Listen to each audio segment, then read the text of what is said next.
What is shaking bacon? Morning. Good morning. How you doing? How's life? I'm going to talk about in this video a little bit about the market update. What's going on? Where are we at? Back to schools this week. Some of you are saying, great, kids out of the house. Some of you saying, hey, I don't have kids yet. In my case, I don't have kids yet. And, it's easy. It's easy, right? I was thinking about getting a dog though. But anywho, market update, what's going on right now? With back to school, we're going to see a little bit of a slowdown, just because kids are getting settled, parents are getting settled, jobs, things like that. They don't have kids on the hand, blah, blah, blah, blah, blah. We should start seeing an uptick, however, in the next month or so, kind of after hurricane season time. Snowbirds are starting to come in. They're starting to look. They're like, hey, I want a place for the season. And then you also, on the other hand, have people saying, hey, I'm going to sell my place before season because I know I'm going to start getting more attention. We're going to get a higher price because demand, things like that. So you're going to see inventory spike a little bit. You're going to see prices go up a little bit just because demand is also going to be higher.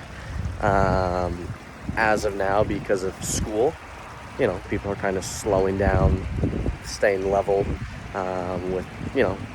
essentially, as you know, if you're a parent, you don't want to add another thing to your plate. Getting kids in school, moving, getting aftercare, sports, blah, blah, blah, blah, blah, right? However, kind of switching gears from back to school, the season coming up with prices increasing, inventory increasing, things like that.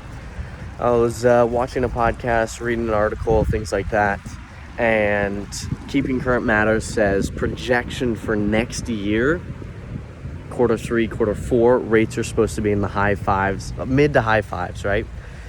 Now, what does that mean for you as a buyer or seller? What that means is, if you're a buyer, I talk to a lot of buyers and sellers, and what I hear from buyers is, hey, I'm going to wait for rates to drop, and then I'm going to buy something.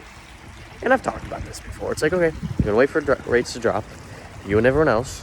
When rates drop, everyone else is going to be back on the market, and that, $1 million home that you were buying is now going to be worth more because there's so much more demand, and we still haven't caught up with inventory. We still have a lack of inventory from the COVID days, last year, year before that. So we still have a lack of inventory.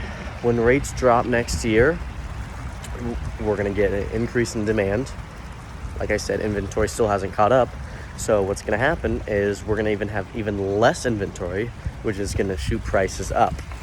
So for a seller, that's good. That's great, right? You still have sellers that refinanced or bought at 2.5%, 3% rates.